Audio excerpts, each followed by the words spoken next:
Can change your life with me, Reverend Lee.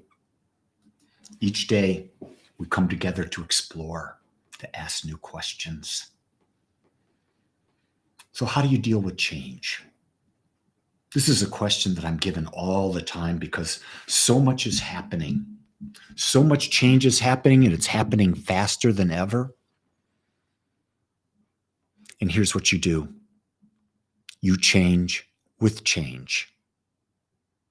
When things change, you have to change. But here's a key thing: you don't have to give up what's important to you, but rather you adjust your approach. A simple example is I work out 6 days a week. When I travel, I seek out ways to continue working out. I adjust. I go to a different gym. I may walk. I may do exercises in my room, but I adjust to it. When I did the Dr. Joe Dispenza conference in Nashville, we started early. We started at 6 a.m., one day at 5 a.m., one day at 4 a.m. What did I do? I got up earlier. I worked out. Why? Because for me, that's important.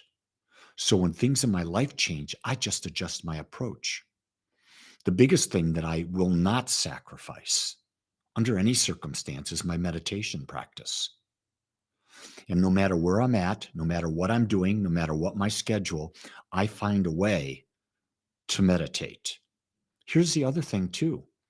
Sometimes I find different ways to meditate because is there a right way? I don't think so. There are different forms of meditation. Meditation is about getting into oneness, getting into stillness, getting into connection with all that is. And we can do that through many, many, many different ways. And so then you ask the question, okay, my kids have grown up and they're different now. I can't treat them as kids anymore, can I? I have to treat them as adults. How do I do that? I have to change. Do you see what I'm getting at? I'm getting at, though, this world is constantly changing, but you've got to change. But here's a key thing. You got to know what's really important to you. What is the most important things to you? What are the things you're not willing to sacrifice? And then when it changes, you adjust to it. You adjust to it. I'll give you an example that's coming up. Gene and I are going to be celebrating our 50th anniversary. And we're going to get a suite at a wonderful hotel, spend the night there, have a great dinner at this great restaurant and all of that. And then we're going to wake up. I'm going to wake up next Saturday morning. What am I going to do? I'm going to have my laptop with me. I'm going to lead my meditation that I do at 7 a.m. At 8 a.m., what am I going to do? I'm going to be talking to you. This is important to me. Bringing a daily message to people, giving them questions to change your life is a part of my life. My mission is to expand human awareness. My purpose is to teach how to better self-love through conscious living.